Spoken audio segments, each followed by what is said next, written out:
My fellow Albertans, today I wish to speak to you about the future of Alberta and Canada. Albertans have always been loyal, proud, and generous Canadians. We love Canada. We have fought wars and died defending Canada. We've opened our doors wide for millions of our fellow Canadians searching for opportunity, many of whom stay and become Albertan, and many who return home to their native province.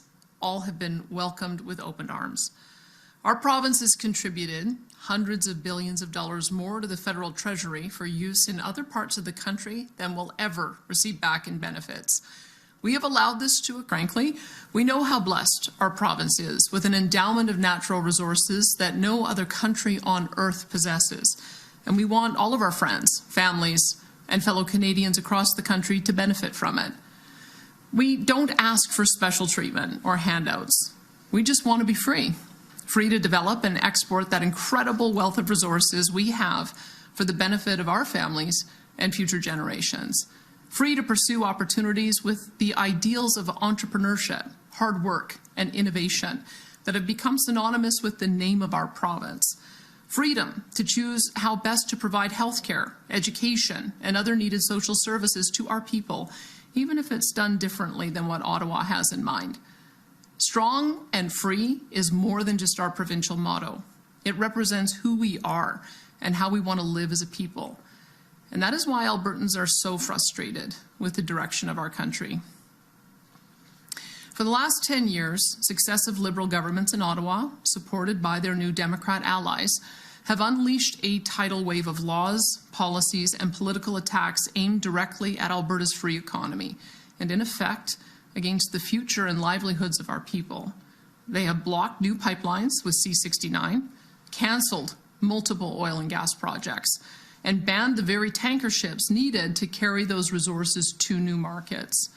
They have stacked an oil and gas production cap on top of a crippling industrial carbon tax, making new energy and agricultural projects economically impossible to pursue without massive subsidies from governments, which Ottawa has failed to provide and which our taxpayers cannot afford. This onslaught of anti-energy, anti-agriculture, and anti-resource development policies have scared away global investments to the tune of $500 billion, driving those investments and jobs out of Alberta and Canada to much more attractive investment climates in the United States, Asia, and the Middle East.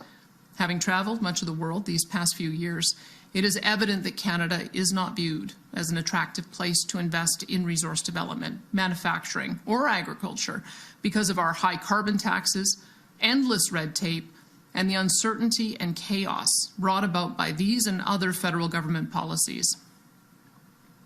As a result, Canada has fallen to dead last in economic growth among industrialized nations. The world looks at us like we've lost our minds. We have the most abundant and accessible natural resources of any country on earth, and yet we landlock them, sell what we do produce to a single customer to the south of us, while enabling polluting dictatorships to eat our lunch. For Albertans, these attacks on our province by our own federal government have become unbearable. As I said, these policies have cost Albertans roughly $500 billion in investment, and that loss is growing daily. It has and will continue to cost hundreds of thousands of jobs, robbing countless Albertans and other Canadians of their means of providing for their families. It has cost us a decade of opportunities and tens of billions in lost royalties that could have been invested in the health, education, infrastructure, and social services Albertans and Canadians need. And what's worse, Ottawa continues onward with more destructive policies.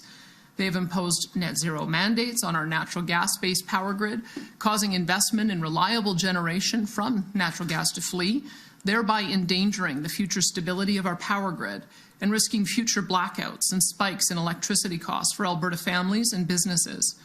They have attacked our food producers with methane taxes, onerous regulations on fertilizer, electric vehicle mandates, and many other destructive policies that have hiked costs on our farmers and ranchers and driven billions of dollars of investment in agriculture elsewhere. They've interfered in provincial jurisdiction time and again, from taking over the regulation of plastics to mandating how we operate childcare, healthcare, and dental care, to harassing law-abiding firearms owners, to dozens of other examples of unconstitutional interference. And of course, Alberta has fought back. We always have and always will. We passed the Sovereignty Within a United Canada Act and have invoked it twice to protect Albertans as best we can from the effects of the net zero electricity regulations and the energy production cap. We beat the feds in court on both the No New Pipelines Law, C-69, and their attempt to regulate plastics, though they have ignored both court decisions to this point. And we have just announced a court challenge on the net zero electricity regulations and are further preparing to also challenge the energy production cap. We continue to do all in our power to counteract Ottawa's chill on investment in energy, agriculture, and our other job sectors through various tax cuts and incentive programs, which greatly strain the provincial budget. We have fought these attacks from Ottawa furiously and have won some important battles, but the lost opportunities, jobs, and futures of so many Albertans are costly and demoralizing, as are the growing number of Eastern politicians who choose to openly demonize and target Alberta for political gain. That is why a large majority of Albertans are so deeply frustrated with the results of last week's federal election. It's not that our preferred candidate and party lost. That happens in a democracy. It's that the same Liberal government with almost all the same ministers responsible for our nation's inflation, housing, crime, and budget crisis, and that oversaw the attack on our provincial economy for the past 10 years, have been returned to power. Now, as we all know, one thing has changed. We have a new Prime Minister. And I will say that in my first conversation with him since the election, he had some promising things to say about changing the direction of his government's anti-resource policies. However, Albertans are more of a actions speak louder than words kind of people. So while I will in good faith work with Prime Minister Mark Carney on unwinding the mountain of destructive legislation and policies that have ravaged our provincial and national economies this past decade, until I see tangible proof of real change, Alberta will be taking steps to better protect ourselves from Ottawa. As a start, I will soon appoint a special negotiating team to represent our province in negotiations with the federal government on the following reforms requested by our province. We hope this will result in a binding agreement that Albertans can have confidence in. Call it an Alberta Accord, if you will. First, Alberta requires guaranteed corridor and port access to tidewater off the Pacific, Arctic, and Atlantic coasts for the international export of Alberta oil, gas, critical minerals, and other resources in amounts supported by the free market rather than by the dictates and whims of Ottawa. Every province in the country, other than Alberta and Saskatchewan, have coastal port access, and no province needs it more given the size and value of our resources. This will benefit all Canadians to the tune of trillions of dollars of economic activity, including billions for First Nations partners. Second, the federal government must end all federal interference in the development of provincial resources by repealing the No New Pipelines Law, C-69, the oil tanker ban, the net zero electricity regulations, the oil and gas emissions cap, the net zero vehicle mandate, and any federal law or regulation that purports to regulate industrial carbon emissions, plastics, or the commercial free speech of energy companies. These laws are destroying investment confidence and costing Canada and Alberta hundreds of billions in investments each year. They need to go. Third, the federal government must refrain from imposing export taxes or restrictions on the export of Alberta resources without the consent of the government of Alberta. Frankly, all provinces should be given that same respect for their resources. And fourth, the federal government must provide to Alberta the same per capita federal transfers and equalization as is received by the other three largest provinces, Quebec, Ontario, and British Columbia. We have no issue with Alberta continuing to subsidize smaller provinces with their needs, but there is no excuse for such large and powerful economies like Ontario, Quebec, BC, or Alberta to be subsidizing one another. That was never the intent of equalization, and it needs to end. If these points can be agreed to by the federal government, I am convinced it will not only make Alberta and Canada an infinitely stronger and more prosperous country, but will eliminate the doubts a growing number of Albertans feel about the future of Alberta in Canada. While these negotiations with Ottawa are ongoing, our government will appoint, and I will chair, the Alberta Next panel. This panel will be composed of some of our best and brightest judicial, academic, and economic minds to join with me in a series of in-person and online town halls to discuss Alberta's future in Canada, and specifically, what next steps we can take as a province to better protect Alberta from any current or future hostile policies of the federal government. Details of the membership and scope of that panel will be released in the coming weeks. After the work of the panel is finished, it is likely we will place some of the more popular ideas discussed with the panel to a provincial referendum so that all Albertans can vote on them sometime in 2026. To be clear from the outset, our government will not be putting a vote on separation from Canada on the referendum ballot. However, if there is a successful citizen-led referendum petition that is able to gather the requisite number of signatures requesting such a question to be put on a referendum, our government will respect the democratic process and include that question on the 2026 provincial referendum ballot as well.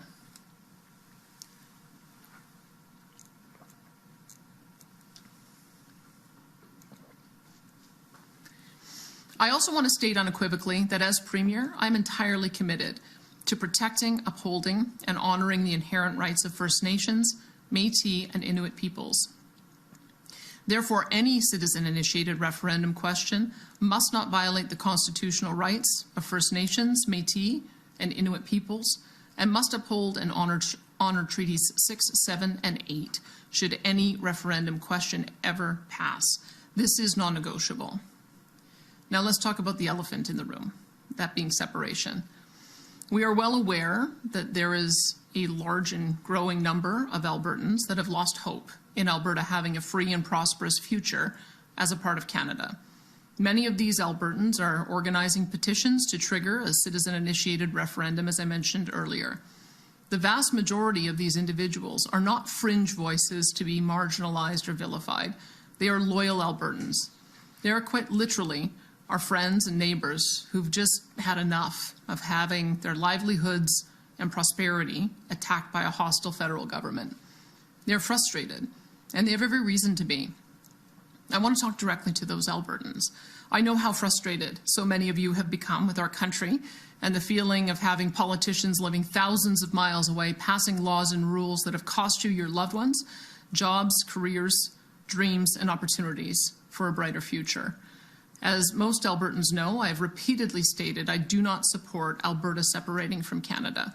I personally still have hope that there is a path forward for a strong and sovereign Alberta within a united Canada. And let me explain a few reasons why. First, Alberta already has and can continue to use the Alberta Sovereignty within a United Canada Act and other measures to fight through much of Ottawa's damaging interference and prosper in spite of it. We will also continue our successful battles against these unconstitutional and damaging policies in both the courts of law and public opinion. And there is more to be hopeful for. This past election demonstrated that attitudes across the country, especially among young people, are changing with respect to understanding the importance of free markets and the development of our natural resources. People are pushing back against government censorship and cancel culture. More and more Canadians understand that in order for Canada to play a role in ending conflict and poverty at home and abroad, our country must become strong again. And we can only do that by becoming an energy and economic superpower using the vast and unmatched energy, mineral resources, and fertile lands of our country. 85% of Canadians in this last election voted for the two leaders promising to turn Canada into an energy superpower and to build resource corridors, including for oil and gas, while only 13% voted for the fringe voices in the Socialist NDP and Bloc parties and their extremist leave-it-in-the-ground policies. Obviously, we have a ways to go, and it will take a lot of work to undo the damage caused by these last 10 years of Liberal NDP rule. But that clear change in public opinion gives me hope. I think it should give all Albertans hope. Now, none of us knows what the future holds should Ottawa, for whatever reason, continue to attack our province, as they have done over the last decade. Ultimately, that will be for Albertans to decide, and I will accept their judgment. But I am going to do everything within my power to negotiate a fair deal for Alberta with the new Prime Minister. And while doing so, our government will work with Albertans on various initiatives to better protect Alberta's provincial sovereignty and economy from Ottawa should those negotiations fail and the economic attacks continue. Alberta didn't start this fight, but rest assured we will finish it and come out of it stronger and more prosperous than ever.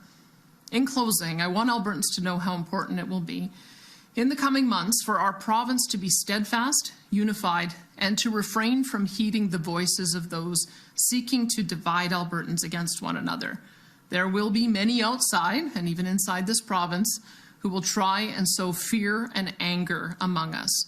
They will seek to divide us into different camps for the purposes of marginalizing and vilifying one another based on differing opinions, effectively pitting neighbor against neighbor and Albertan against Albertan. This is not the Alberta way.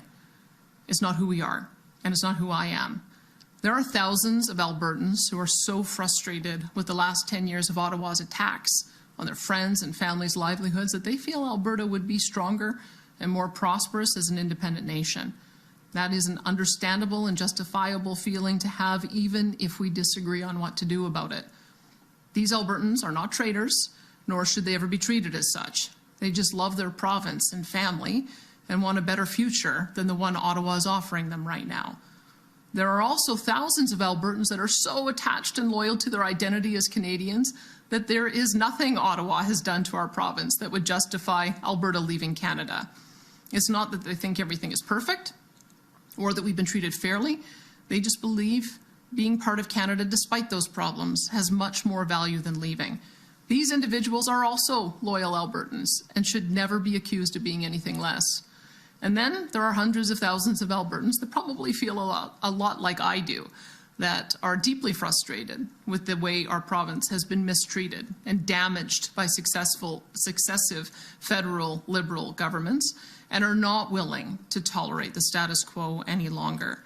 But these Albertans still believe there is a viable path to a strong, free, and sovereign Alberta empowered to succeed and prosper within a united Canada. A Canada where the federal government actually honors the Constitution, upholds provincial rights, and empowers provinces to pursue their unique potentials as their people so choose. Regardless of what each of us believes about this issue or what path we think is best, we as Albertans must be able to respectfully debate and discuss these issues with our friends, family members, and neighbors. I know that if we do that, in the end, our province will find the best solution for this immense challenge we face and come out of it stronger and more free than ever. I'll always put my faith in Albertans to find the right path. I trust you. May our beautiful Alberta always remain forever strong and free.